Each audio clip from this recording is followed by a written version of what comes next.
Hi കൂട്ടുകാരി, പുതിയൊരു വീഡിയോയിലേക്ക് എല്ലാവർക്കും സ്വാഗതം. ഇന്നത്തെ വീഡിയോയിൽ നമ്മൾ ഡിസ്കസ് ചെയ്യാൻ പോകുന്ന ടോപ്പിക് ഗ്യാസ് സിലിണ്ടർ ബുക്ക് ചെയ്യാൻ സാധിക്കുന്നില്ല എന്നത് വലിയൊരു പ്രശ്നമായി മാറിയിരിക്കുകയാണ്. ഗ്യാസ് സിലിണ്ടർ ഈസിയായി ബുക്ക് ചെയ്യാൻ സാധിക്കുന്ന 2-3 ടെക്നിക്ക് നമുക്ക് നോക്കാം. ഓക്കെ, വീഡിയോ ഇഷ്ടമായാൽ മറക്കാതെ ലൈക്ക് ചെയ്യുക. കൂടാതെ നമ്മുടെ ചാനൽ ഫസ്റ്റ് ടൈം വിസിറ്റ് ചെയ്യുന്നവരാണെങ്കിൽ ചാനൽ സബ്സ്ക്രൈബ് ചെയ്ത് തൊട്ടടുത്ത് കാണുന്ന ബെൽ ബട്ടൺ പ്രസ് ചെയ്ത് ആൾ കൊടുക്കുക. ഓക്കെ, ഇനി നമുക്ക് വീഡിയോയിലേക്ക് കിടക്കാം. ഇന്ത്യൻ ഗ്യാസ് സിലിണ്ടർ യൂസ് ചെയ്യുന്നവരാണെങ്കിൽ നിങ്ങളുടെ മൊബൈൽ പ്ലേ സ്റ്റോറിൽ പോയി ഇന്ത്യൻ ഓയിൽ ഓൺ എന്ന് ടൈപ്പ് ചെയ്ത് സെർച്ച് ചെയ്യുക. ഇപ്പോൾ ഒരു ആപ്ലിക്കേഷൻ കാണാൻ സാധിക്കും. അത് നിങ്ങളുടെ മൊബൈലിൽ ഇൻസ്റ്റാൾ ചെയ്യുക.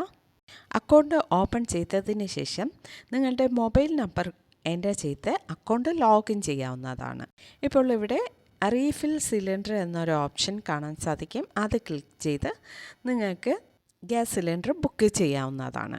ഇനി ഭാരത് ഗ്യാസ് സിലിണ്ടർ യൂസ് ചെയ്യുന്നവരാണെങ്കിൽ നിങ്ങളുടെ മൊബൈലിലെ പ്ലേ സ്റ്റോറിൽ പോയി ഹലോ BPCL ഫോർ ബിസിനസ് എന്ന് ടൈപ്പ് ചെയ്യുമ്പോൾ ഒരു ആപ്ലിക്കേഷൻ കാണാൻ സാധിക്കും. അത് ഇൻസ്റ്റാൾ ചെയ്യുക.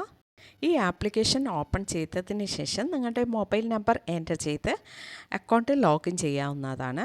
അടുത്തതായി ബുക്ക് സിലിണ്ടർ എന്നൊരു ഓപ്ഷൻ കാണാൻ സാധിക്കും. അത് ക്ലിക്ക് ചെയ്ത് നമുക്ക് ഗ്യാസ് സിലിണ്ടർ ബുക്ക് ചെയ്യാവുന്നതാണ്. അടുത്തതായി HP ഗ്യാസ് സിലിണ്ടർ യൂസ് ചെയ്യുന്നവരാണെങ്കിൽ നിങ്ങളുടെ മൊബൈൽ പ്ലേ സ്റ്റോറിൽ പോയി HP പേ എന്ന് ടൈപ്പ് ചെയ്ത് സെർച്ച് ചെയ്യുക. ഇപ്പോൾ ഒരു ആപ്ലിക്കേഷൻ കാണാൻ സാധിക്കും. അത് നിങ്ങളുടെ മൊബൈൽ ഇൻസ്റ്റാൾ ചെയ്യുക. ഈ ആപ്പിലൂടെ നിങ്ങൾക്ക് HP ഗ്യാസ് സിലിണ്ടർ ബുക്ക് ചെയ്യാവുന്നതാണ്. ഇനി നിങ്ങൾക്ക് ഈസി ആയിട്ട് ഒരു ടെക്നിക്ക് പറഞ്ഞുതരാം. നിങ്ങളുടെ മൊബൈലിൽ ഗൂഗിൾ പേ ഓപ്പൺ ചെയ്യുക. ഗൂഗിൾ പേ ഓപ്പൺ ചെയ്തതിന് ശേഷം ഇവിടെ ബിൽസ് ആൻഡ് റീചാർജ് എന്നൊരു ഓപ്ഷൻ കാണാൻ സാധിക്കും. അതിന് സൈഡിലായിട്ട് മാനേജ് എന്നൊരു ഓപ്ഷൻ കാണാൻ സാധിക്കും. അത് ക്ലിക്ക് ചെയ്യുക. ഇപ്പോൾ നെക്സ്റ്റ് പേജ് ഓപ്പൺ ആയിട്ടുണ്ട്. ഈ പേജ് ഒന്ന് സ്ക്രോൾ ചെയ്യുക. ഇവിടെ ഗ്യാസ് സിലിണ്ടർ ബുക്കിംഗ് എന്നൊരു ഓപ്ഷൻ കാണാൻ സാധിക്കും. അത് ക്ലിക്ക് ചെയ്യുക. ഈ പേജിൽ നിന്ന് നിങ്ങൾ യൂസ് ചെയ്യുന്ന ഏത് കമ്പനിയുടെ ഗ്യാസാണോ അത് സെലക്ട് ചെയ്യാവുന്നതാണ്.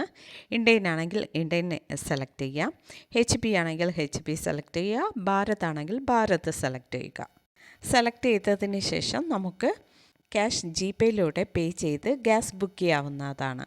ഈ മെത്തേഡിലൂടെ നമുക്ക് ഈസിയായി തന്നെ ഗ്യാസ് ബുക്ക് ചെയ്യാവുന്നതാണ്. ഓക്കെ, ഇന്നത്തെ വീഡിയോ നമ്മൾ ഡിസ്കസ് ചെയ്തത് ഈസിയായി എങ്ങനെ ഗ്യാസ് ബുക്ക് ചെയ്യാം ഇതിനെക്കുറിച്ചാണ്. ഓക്കെ, വീഡിയോ ഇഷ്ടമായാൽ മറക്കാതെ ലൈക്ക് ചെയ്യുക, ഷെയർ ചെയ്യുക, നിങ്ങളുടെ അഭിപ്രായം കമൻറ്റ് ചെയ്യുക. Okay, thank